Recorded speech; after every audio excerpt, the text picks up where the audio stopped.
In a world where the zombie apocalypse wasn't the end but a new beginning, society had learned to adapt to living among the undead. Zombies were no longer a threat, they were citizens. Well, sort of. A major TV network saw this strange new world as an opportunity to create the wildest reality show ever conceived: Zombie Housemates. The concept was simple: throw humans and zombies into a house together for one season and see who could survive the drama and the occasional bite. The cast was a mix of humans and zombies, each with their quirks and personalities. The humans arrived first. Jane was a sharp, strategic player, immediately scoping out her competition. She had a plan to outsmart everyone, even the zombies. Next was Tom, a goofy and slightly cowardly guy who was just here for fun but was clearly nervous about living with the undead. Marcus was the tough survivor, the type who had been through a lot in the apocalypse. He didn't care about friendships, he was in it to win it. Lastly, there was Lisa, the sweet and empathetic peacemaker. She didn't know how she'd survive, but she was determined to keep the peace. Then came the zombies. Zara, a former pop star in her living days, still carried herself like a diva, despite being partially decayed. She craved attention as much as she craved brains. Rick, on the other hand, was a silent, brooding zombie, communicating mostly through grunts. He was strong and intimidating but didn't seem to care much about the humans. Yet, finally, there was Benny, the most decayed of the bunch, but surprisingly friendly. Benny really wanted to make friends with the humans, though his desire to eat them was still a problem. The house was an ordinary suburban home, but the dynamics inside were anything but ordinary. On the first night, the humans and zombies awkwardly settled into their roles. Jane immediately started forming alliances with Lisa, Hello, friend. while Marcus kept his distance. He didn't trust the zombies and wasn't interested in playing nice with the other humans either. Dinner time was the first real test of survival. The humans had no idea how to deal with their undead housemates. As Jane, Lisa, and Tom cooked a spaghetti dinner, the zombies eyed the raw meat. Oh my god. Zara, ever the diva, turned her nose up at the cooked food and demanded something fresh, preferably still bleeding. Rick, silent as ever, just sat at the table, waiting. Benny, the friendliest zombie, tried to help by offering Jane a brain. Hello. She politely declined, and Benny, disappointed but not discouraged, simply shrugged and ate it himself. The tension between the humans and zombies was palpable. Jane was trying to keep things under control, but Marcus wasn't making it easy. He refused to sit at the table with the zombies and instead ate alone in the corner, watching everyone with suspicion. Tom, always the jokester, made light of the situation, cracking jokes about the gourmet zombie diet, which only made Benny laugh harder. An eerie sound that sent shivers down everyone's spines. Things started to spiral out of control when Zara, feeling ignored by the humans, decided to stage a mini-concert in the living room. She had always been a performer in life, and death hadn't changed that. She belted out what she thought were her greatest hits, but to the humans, it sounded like a series of disturbing moans. Lisa tried to be polite, clapping awkwardly, while Tom and Jane exchanged horrified glances. Marcus simply left the room, muttering something about zombie freak shows. Zara was not pleased with the reception and began acting out. Over the next few days, small but annoying pranks started happening.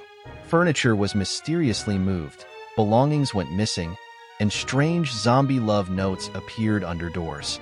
Zara was behind it all, but no one had the heart to confront her. They were too scared she might do something worse.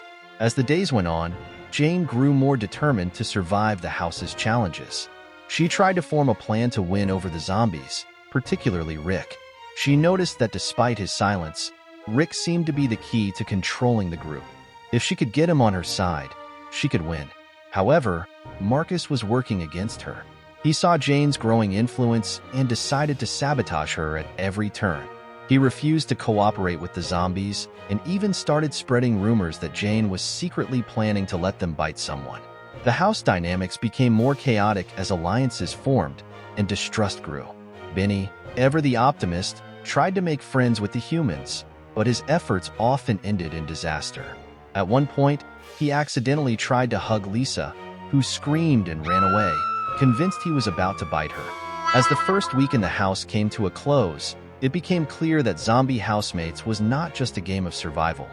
It was a game of strategy, alliances, and who could avoid getting eaten by their undead roommates. The tension in the house had only grown after the first week. The humans were on edge, especially after Zara's pranks and the constant threat of an accidental zombie bite. But the show's producers weren't about to let things settle down. They introduced the first major twist of the season. The contestants, both human and zombie, would now compete in a series of mini-games to win immunity from the weekly zombie bite elimination. If a team lost, one of their human members could be bitten. It was a terrifying prospect for the humans and a thrilling one for the audience. The first challenge was a scavenger hunt around the house. Humans and zombies had to work together to find hidden objects, but of course, chaos ensued. Jane immediately took charge, using her strategic mind to try and win the challenge. She teamed up with Lisa and Rick, hoping that Rick's strength could help them win.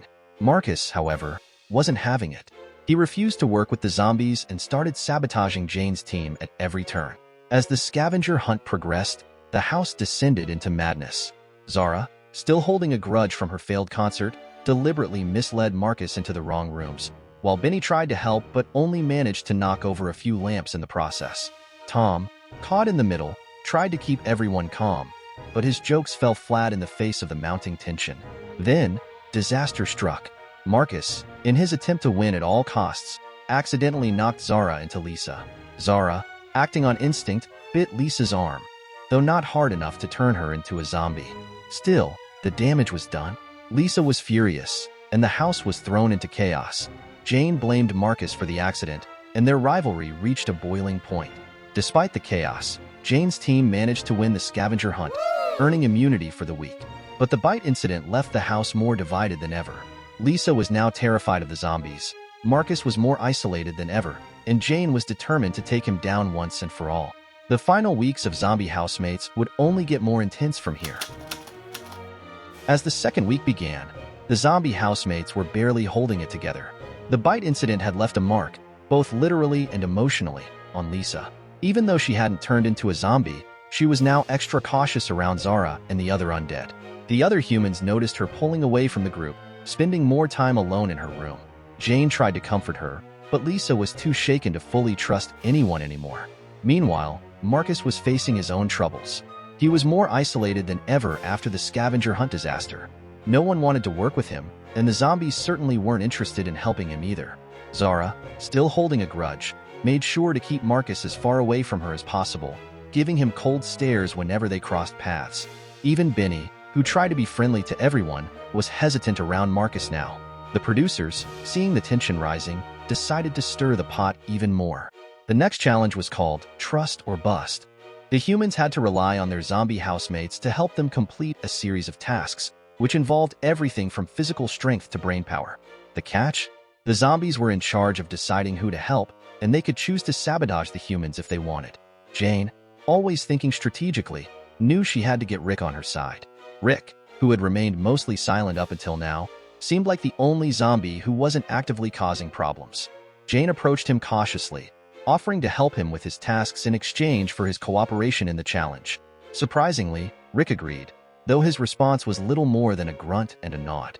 Tom, ever the jokester, tried to win Benny over by cracking more zombie jokes, but this time, it didn't go as planned. Benny, who usually laughed along, seemed distracted. He was clearly feeling the pressure of the competition and wasn't as friendly as he had been before. Tom realized that Benny, like the other zombies, was starting to take the game more seriously. Tom had to step up his game. When the Trust or Bust challenge began, the house was more divided than ever. Jane's plan to work with Rick was going smoothly. They completed their tasks efficiently, with Rick's strength making up for any lack of communication. On the other hand, Marcus was struggling. He had no allies left, and Zara took full advantage of that.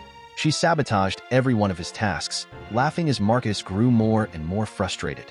Lisa, still shaken from the bite incident, wasn't sure who to trust.